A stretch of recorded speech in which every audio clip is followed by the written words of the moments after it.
National Herald मामले में कांग्रेस अध्यक्ष सोनिया गांधी से ईडी आज दोबारा पूछताछ करेगी। हमारे साथ कांग्रेस पार्टी के वरिष्ठ नेता कोषाध्यक्ष पवन बंसल जी।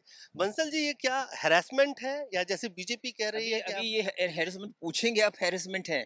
कभी हुआ है पहले आज तक? पिछली बार सिर्फ हुआ कुछ एक हफ्ता पहले और आज फिर कि कांग्रेस के ऑफिस को political party, national political party के दफ्तर पे घेरा डाल रखा है पुलिस ने। ऐसा सरकार करवा रखी है, इट इज अंडर सीज। हुआ है कभी ऐसे कि आपने हमारे पार्टी के जो वर्कर्स हैं, कार्यकर्ता बाहर खड़े हैं, उनको अंदर नहीं आने दिया जा रहा? सिर्फ हम 5-7 लोग जो ऑफिस बेरर्स हैं सिर्फ वो आ सकते हैं? क्या पॉलिटिकल पार्टीज में पार्टी के कार्यकर्ता नहीं आते? उसी पे लगा रखा है। इसके अलावा कि हमारे लीडर्स को इस हिसाब से वो हैरेस कर रहे हैं, परेशान कर रहे हैं, जानते हुए कि केस में कुछ नहीं है किसी ढंग का। कल को कचहरी में साबित नहीं हो सकता, कुछ भी नहीं है। उसके मेरिट्स में नहीं जाऊं, लेकिन जो इनका रवैया है, जो तौर तरीका है, ये तो अपने प्रोसेसेस से, अपना जाब्ता से, अपने तौर तरीके के साथ ही सजा दे रहे हैं। बीजेपी कह रही है कि आप लोग सत्याग्रह नहीं दुराग्रह कर रहे हो, अगर कोई उन्हीं के बात नहीं उन्हीं के है तो शब्दों जांच जांच उन्हीं होने दीजिए। जांच हो रही है, जांच तो होने से नहीं हट रही। क्या हम अपना उस पर विरोध नहीं कर सकते? आप कह रहे हैं कि अगर वो जांच गलत कर रहे हैं तो हम चुप करके बैठ जाएं?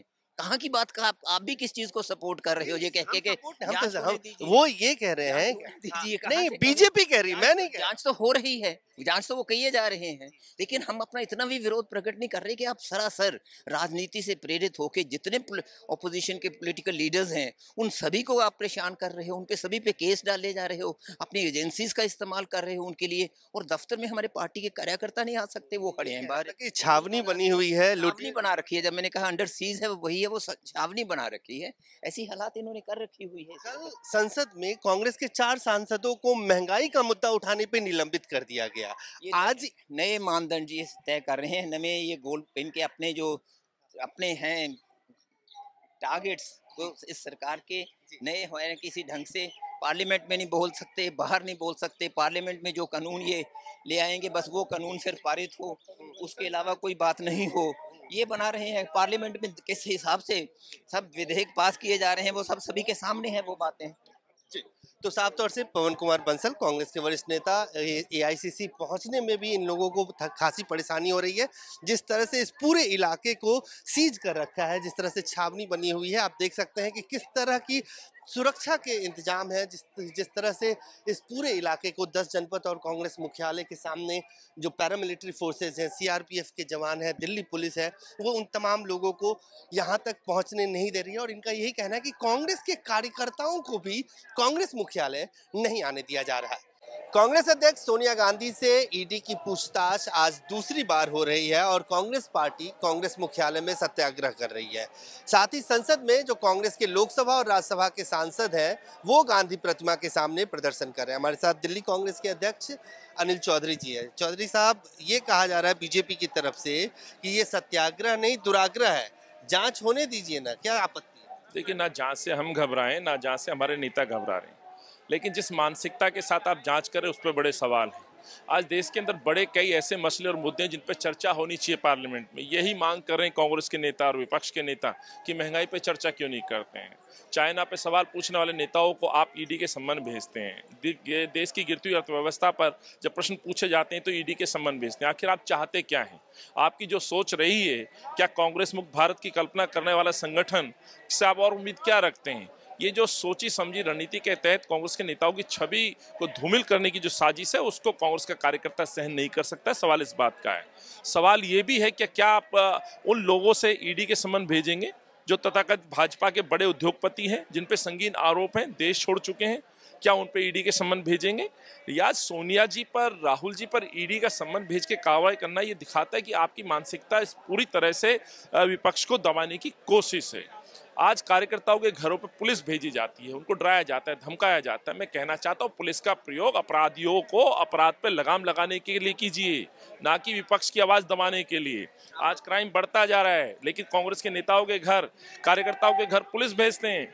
आपको जरूरत है दिल्ली की सुरक्षा करने के लिए। चारों तरफ आज चेन स्नैचिंग हो, मर्डर हो, इस तरह की वारदातें हो रही हैं। उनको सुरक्षा देने की बजाय नागरिकों को आप ये पुलिस बल का प्रयोग अपनी सुरक्षा के लिए कर रहे हैं। ये कहां तक उचित है? आप कह रहे विपक्ष के ऊपर एजेंसियों का दुरुपयोग हो रहा है, यही बात तो आम आदमी पार्टी भी कह रही है कि सत्येंद्र जैन के खिलाफ, मनीष सिसोदिया के खिलाफ, अरविंद केजरीवाल भी यही बात कह रहे हैं। तो सही कह रहे हैं ना आप? उतरिए ना उनके सम्मान में।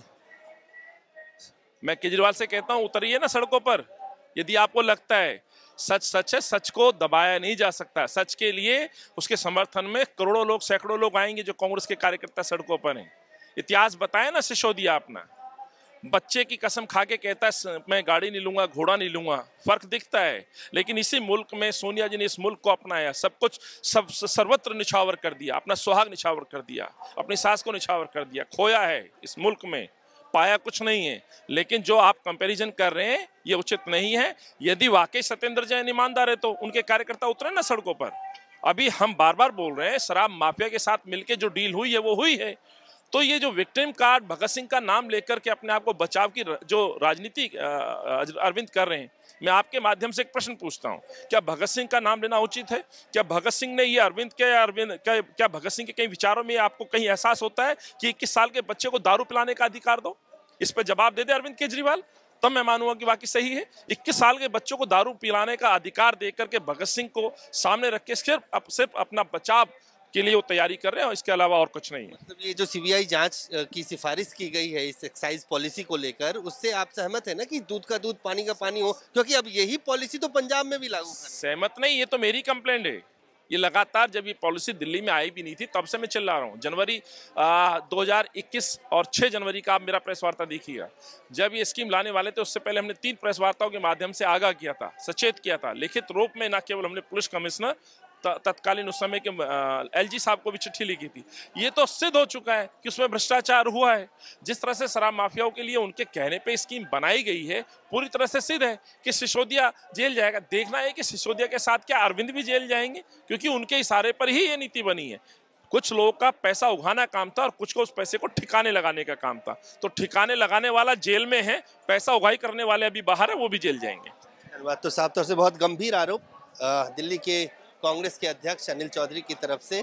आने वाले वक्त में दिल्ली की एक्साइज पॉलिसी को लेकर सीबीआई जांच करेगी। लेकिन फिलहाल सत्याग्रह चल रहा है कांग्रेस पार्टी का। नेशनल हेराल्ड के मामले में सोनिया गांधी से दूसरी बार पूछताछ, और इस वक्त आप कांग्रेस मुख्यालय की कुछ तस्वीरें भी दिखाऊंगा कि किस तरह से कांग्रेस सेवा दल के और तमाम जो कांग्रेस के बड़े नेता हैं वो इस वक्त यहाँ पे मौजूद हैं। राजस्थान के मुख्यमंत्री अशोक गहलोत, सचिन पायलट और तमाम नेता यहाँ पे इस वक्त कांग्रेस मुख्यालय में सोनिया गांधी के ईडी से पूछताछ के विरोध में, जो आज दूसरी बार हो रहा है, सोनिया गांधी ईडी दफ्तर पहुंच चुकी हैं और उसके विरोध में यहाँ पे कांग्रेस पार्टी सत्याग्रह कर रही है। कैमरामैन आकाश के साथ अजय झा, दैनिक सवेरा, दिल्ली। मियां मुराद अली जी खुदा दे घर देर है अंधेर नहीं, हर समस्या दा समाधान। समस्या जिवें लव मैरिज, वशीकरण, किता कराया, लॉटरी नंबर होवे या लोटो मैक्स 649।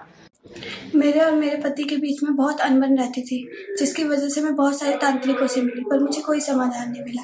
उसके बाद मैं मियां मुराद अली जी से मिली, जिससे कि अब मैं अपने वैवाहिक जीवन में बहुत खुश हूँ।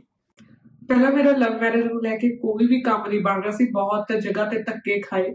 ਫਿਰ ਬਾਅਦ ਵਿੱਚ ਮੈਨੂੰ ਕਿਸੇ ਨੇ ਮੀਆਂ ਮੁਰਾਦ ਜੀ ਅਲੀ ਬਾਰੇ ਦੱਸਿਆ ਤੇ ਅੱਜ ਦੇਖੋ ਮੈਂ ਆਪਣੇ ਵਿਵਾਹਿਕ ਜੀਵਨ ਦੇ ਵਿੱਚ ਬਹੁਤ ਖੁਸ਼ ਹਾਂ। ਕਾਰੋਬਾਰ ਇੱਕਦਮ ਠੱਪ ਹੋ ਗਿਆ ਸੀ, ਅਸੀਂ ਬੜੇ ਔਖੇ ਹੋ ਗਏ। ਫਿਰ ਸਾਨੂੰ ਕਿਸੇ ਨੇ ਮੀਆਂ ਮੁਹੰਮਦ ਅਲੀ ਜੀ ਬਾਰੇ ਦੱਸਿਆ। ਉਹਨਾਂ ਨੇ ਸਾਡੀ ਸਮੱਸਿਆ ਦਾ ਚੰਗੀ ਤਰ੍ਹਾਂ ਜੜੋਂ ਨਿਪਟਾਰਾ ਕਰ ਦਿੱਤਾ। ਹੁਣ ਅਸੀਂ ਬਹੁਤ ਖੁਸ਼। ਹੁਣੇ ਕਾਲ ਕਰੋ 98 417 18786 97797 24075।